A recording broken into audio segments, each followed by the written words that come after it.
नमस्कार दोस्तों, देखो एमपी पुलिस में फिजिकल कैसे करना चाहिए, एक एवरेज बच्चे का फिजिकल क्या होना चाहिए, इस समय फिजिकल के नंबर हैं तो फिजिकल को किस लेवल तक करना चाहिए ताकि तुम मेरिट में डटे रहो। तो उसके बारे में मैं थोड़ी सी तुमको बताऊंगा क्योंकि मैं खुद पुलिस में हूँ। मैंने क्या एक्सपीरियंस किया था अपने टाइम में, लोगों का फिजिकल एवरेज क्या होता था, उसके हिसाब से मैं तुमको जानकारी दूंगा। तो देखिए, जैसे मान के चलो रनिंग है, गोला है, लंबी कूद है, ये कितना तुमको आना चाहिए यानी कितने लेवल तक करना चाहिए जिससे तुम लास्ट तक मेरिट में बने रहो। क्योंकि तुम्हें पता है फिजिकल के मार्क्स हैं, ज्यादा नंबर वाले भी हैं, कम नंबर वाले भी हैं। तो देखो जो रनिंग है ना, रनिंग तुमको कम से कम 2:30 के अंदर तो करनी ही करनी है। एक एवरेज बच्चा होता है ना, वो 2:30 से 2:40 यानी अच्छा बच्चा होता है ना, वो 2:30 से 2:40 के बीच तक लाता है। लेकिन अगर तुम्हारे थोड़े से नंबर कम है तो आपको कम से कम 2:30 के अंदर तो लाना ही लाना है, तुम्हारा आराम से सिलेक्शन हो जाएगा। अगर रनिंग तुम्हारी 2:30 के अंदर आती है और तुम्हारे कम भी नंबर है तो मैं गारंटी से कह रहा हूँ क्योंकि तुम्हारा आसानी से सिलेक्शन हो जाएगा। और जो गोला है, गोला जो एवरेज बच्चा होता है ना, वो 20 21 22 तक ही फेंकता है, लेकिन तुम इसको 25 प्लस तक ले जाते हो। तो मैं गारंटी से कह रहा हूँ इसमें भी तुम अच्छे नंबर ले आओगे। क्योंकि अगर तुम्हारे जो रिटन एग्जाम है उसमें कम भी नंबर है ना, तब भी तुम्हारा इसमें अच्छा है, ये यहाँ पे बहुत अच्छे नंबर ले आओगे।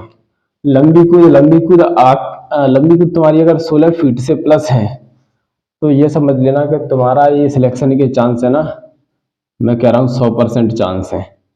बस इतना तुमको आना चाहिए, इतना तुमको कर लेना चाहिए। चाहे भले तुम्हारे नंबर जैसे मान के चलो कट ऑफ आपके 65 जाता है और तुम्हारे नंबर 66 भी हैं, तब भी तुम आसानी से पास हो जाओगे फाइनल मेरिट तक। बस इतना इतना आना चाहिए, ठीक है। अब देखो, क्योंकि तुम्हें पता है कि ज्यादा नंबर वाले होते हैं उनका फिजिकल इतना अच्छा होता नहीं है, कम नंबर वाले होते हैं उन्हीं का फिजिकल अच्छा होता है, मैंने देखा है। क्योंकि पिछली बार मेरे 87 नंबर थे 2018 में, लेकिन मेरा फिजिकल बहुत बेकार था तो मैं फेल हो गया। अब फिर मैंने फिजिकल पे ध्यान दिया तो मेरे नंबर है ना वो कम हो गए, इस समय 80 नंबर आए थे। 2022 में तो मेरा फिजिकल अच्छा हो गया, आराम से मैंने निकाल लिया। तो जिन लोगों के नंबर अच्छे आते हैं उनके फिजिकल अच्छे नहीं होते, ठीक है। तो इतना तुमको पता होना चाहिए, तो इतना तो तुमको आना ही चाहिए। उसके बाद तुम्हें आपके देखो रिजल्ट कब आएगा, तो देखो जो मैंने कट ऑफ बता दिया है उससे ऊपर है तुम्हारे नंबर, तो रिजल्ट का इंतजार मत करो, दिन रात तैयारी करो, ठीक है। जो होगा देखा जाएगा। रिजल्ट रिजल्ट तुम्हारा हो सकता है कि नवंबर में आए या फिर दिसंबर में आए। उसके बाद फिजिकल कब होगा, तो फिजिकल होगा या तो दिसंबर लास्ट तक जा सकता है या फिर जनवरी में ही होगा फिर, ठीक है। अभी तुम्हारे पास टाइम है, लगभग 2 महीने के आसपास टाइम है, आसानी से तुम तैयारी कर सकते हो। और इतना इतना इसका इंतजार करते रहो, वरना ये फिजिकल में तो तुम अपने आप को अच्छे से तैयार करो। और ये फिजिकल को कैसे करना चाहिए तुमको, जैसे कोच से करना चाहिए कि सेल्फ स्टडी से सेल्फ करना चाहिए, वो सारी चीजें भी हम आपको बताएंगे, ठीक है। अब देखो एक वीडियो मैं इस पे बनाऊंगा कि जैसे रनिंग कैसे करे, तुमको सांस फूलती है तुम्हारी, लंबा नहीं दौड़ पाते, सही से स्टेप नहीं बन पाते, वो सारी चीजें मैं इस वीडियो में कवर कर दूंगा। कौन सी एक्सरसाइज करनी चाहिए, गोला कैसे फेंकना चाहिए ताकि वो अधिक से अधिक चला जाए। अभी तुम फेंकते हो तो आराम से 20 की पारी पे गिरता है, कहीं 19 पे गिरता है, तो ऐसा नहीं होगा, ठीक है। कौन सी एक्सरसाइज करें गोला के लिए, किस तरीके से फेंके कि वो ज्यादा चला जाए, ठीक है। वो सारी चीजें मैं अलग से बताऊंगा।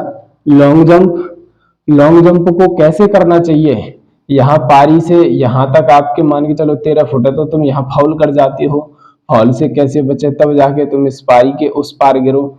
और कैसे हम ऐसी छलांग मारे कि मान के चलो 16 फीट के आसपास गिरे, ठीक है। तो ये तरीका भी मैं तुम्हें बताऊंगा, ये इसके अलग अलग वीडियो बनाने पड़ेंगे सेपरेट, तब जाके मैं तुम्हें थोड़ा सा बताऊंगा। उसके बाद देखो मैंने क्या अनुभव किया, क्योंकि मैं एक बार फेल हो गया था फिजिकल में और दूसरी बार पास हुआ था। तो फिजिकल एवरेज क्या रहता है तुमको ये पता होना चाहिए कि जैसे जो अधिकतर बच्चे हैं ना, उनका फिजिकल एवरेज क्या रहता है, वो सारी चीजें हम बताएंगे तुमको। जब मैं फिजिकल देने गया था तो बच्चे किस किस लेवल पे पास हो रहे थे, तो वो सब मैं बताऊंगा। अच्छे जो फिजिकल में धावक थे, उनका एवरेज क्या रहता है वो सब मैं तुमको बताऊंगा। ये यहाँ पे नंबरिंग है इस फिजिकल की, इसीलिए तुमको ये एक टारगेट दिया है, इसको पूरा करना है। ये टारगेट तुम पूरा कर लेते हो तो आसानी से तुम्हारा सिलेक्शन हो जाएगा, मैं गारंटी से कह रहा हूँ, वादा है मेरा।